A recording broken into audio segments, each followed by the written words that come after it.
اعوذ باللہ من الشیطان الرجیم بسم اللہ الرحمن الرحیم رب اشرح لی صدری ویسر لی امری واحلل عقدۃ من لسانی یفقہوا قولی رب زدنی علما وعملا یا مقلب القلوب ثبت قلبی علی دینک یا رب لک الحمد کما ینبغی لجلال وجہک وعظیم سلطانک۔ ہم پڑھ رہے ہیں سورہ البقرہ کا ترجمہ اور اس کی تفسیر۔ آج جو آیتیں پڑھیں گے 209 اور 210، اس کا ترجمہ اور اس کی تفسیر پڑھیں گے۔ فَإِن زَلَلْتُمْ، پھر اگر تم پھسل گئے، کس سے؟ سیدھے راستے سے۔ کس نے پھسلایا تم کو؟ شیطان نے تمہارا پاؤں پھسلا دیا، لغزش ہو گئی، بہک گئے تم۔ مزید ڈسکس کرنے سے پہلے اس ویڈیو کو لائک کریں، شہناز مقصود چینل کو سبسکرائب کریں اور بیل آئیکن کو ضرور کلک کریں۔ من بعد ما جاءتکم البینات، اس کے بعد کلیئر پروف تمہارے پاس آ گئے، صاف صاف باتیں تمہیں پتہ تھیں کہ اللہ کا حکم کیا ہے۔ پھر تم نے اللہ کا حکم چھوڑ کر شیطان کی باتیں اختیار کر لیں، سوء اور فحشا، بے حیائی کی باتیں، غلط کام۔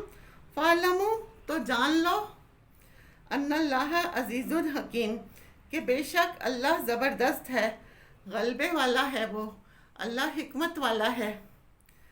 اب صرف پھسلنے کے عمل کو دیکھیے۔ جب انسان پھسلتا ہے تو وہ کدھر گرتا ہے؟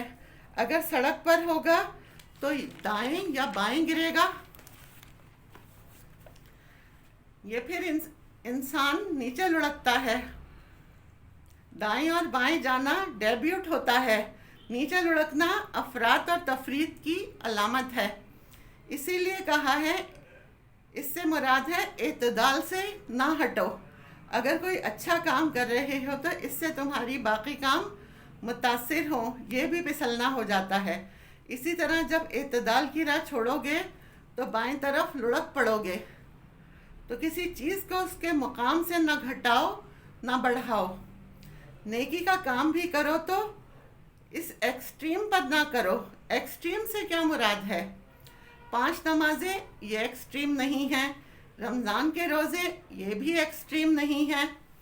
عورت کا اپنے آپ کو ڈھانپنا، پردہ کرنا، یہ بھی ایکسٹریم نہیں ہے، یہ فرائض ہیں۔ ایکسٹریم کیا ہے؟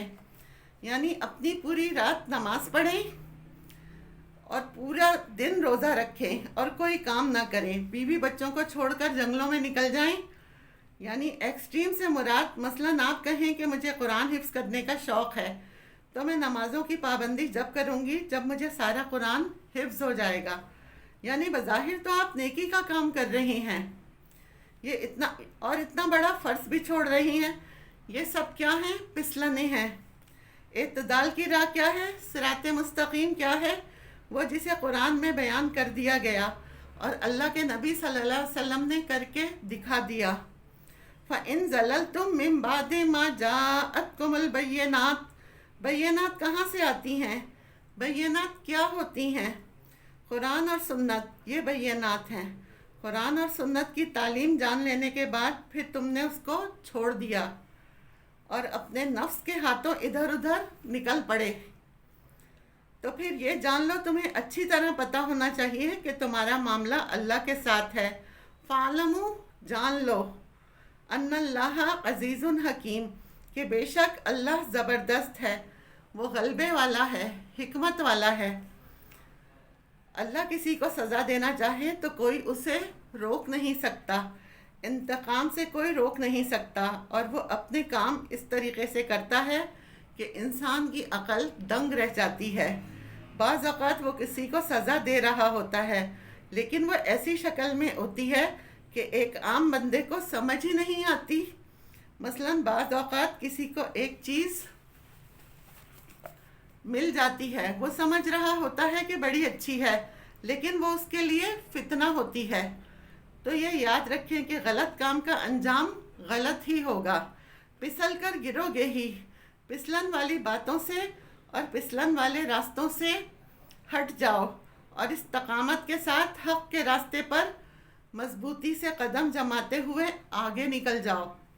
اس کا خلاصہ یہ ہوا کہ حق اور ہدایت آنے کے بعد انسان کو اس پر استقامت اختیار کرنی چاہیے، کیونکہ انسان کا معاملہ اللہ کے ساتھ ہے جو سب کچھ جانتا ہے، لیکن کچھ لوگ پھر بھی پھسلنے سے باز نہیں آتے کیونکہ ان کو راستہ دیکھنا ہی نہیں ہوتا۔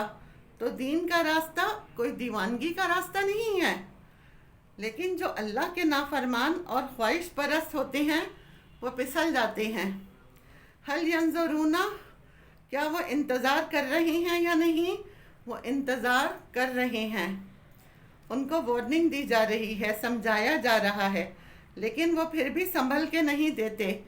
تو اب کس بات کا انتظار ہے؟ الا ان یاتیہم اللہ فی ظلال من الغمام، کہ اللہ بادلوں کے سائے میں سے آ جائے، اور یہ کب ہوگا؟ قیامت کے دن، یعنی پھر وہ قیامت کا انتظار کر رہے ہیں۔ والملائکۃ، اور وہاں سے فرشتے اتریں گے اور پھر وہ ہر طرف پھیل جائیں گے۔ وقضی الامر، اور فیصلہ چکا دیا جائے گا۔ کس چیز کا فیصلہ؟ انسان کے انجام کا فیصلہ، جنت یا جہنم کا فیصلہ۔ عرش کے چاروں طرف فرشتے پھیل جائیں گے، وہ ہر چیز کو گھیرے میں لے لیں گے، درمیان میں لوگ ہوں گے، وہ فیصلے کا دن ہوگا۔ پھر فیصلہ شروع ہوگا اور پھر فیصلہ چکا دیا جائے گا۔ تو لوگ اگر دنیا میں نہیں سنبھل رہے اور حق کو پہچان کر بھی نہیں مان رہے، تو کیا انہیں یہ انتظار ہے کہ اب قیامت کا دن آئے اور حق پردہ پھاڑ کر ان کے سامنے آ جائے تو یہ اس وقت اس کو مانیں گے؟ اس وقت ماننے کا کیا فائدہ ہوگا؟ وہ دن تو فیصلے کا دن ہوگا، تو تمہیں اس دن کا انتظار ہے، اس دن کا انتظار مت کرو۔ اس سے پہلے ہی کیا کرو؟ سنبھل جاؤ، یعنی دنیا میں ہی سنبھل جاؤ۔ اور یاد رکھو وَإِلَى اللَّهِ تُرْجَعُ الْأُمُورُ، اللہ کی طرف لوٹائے جائیں گے سارے معاملات، وہ چاہے دین سے متعلق ہوں، چاہے وہ دنیا سے متعلق ہوں، یا چاہے آخرت سے متعلق ہوں۔ سارے کے سارے کام اسی کے حضور پیش ہوتے ہیں، سب چیزوں کو اسی نے بنایا ہے اور سب کو اسی کی طرف لوٹنا ہے۔ اِنَّ لِلَّهِ وَإِنَّ إِلَيْهِ راجعون۔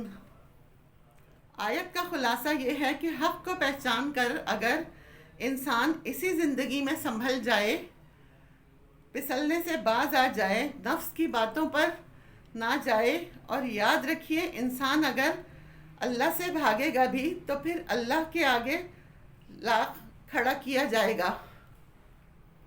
الی اللہ ترجع الامور، سب کو وہیں حاضر کیا جانا ہے، یعنی سب آخر میں وہیں پر حاضر ہوں گے۔ دنیا سے بھاگ کر جائیں گے کہاں؟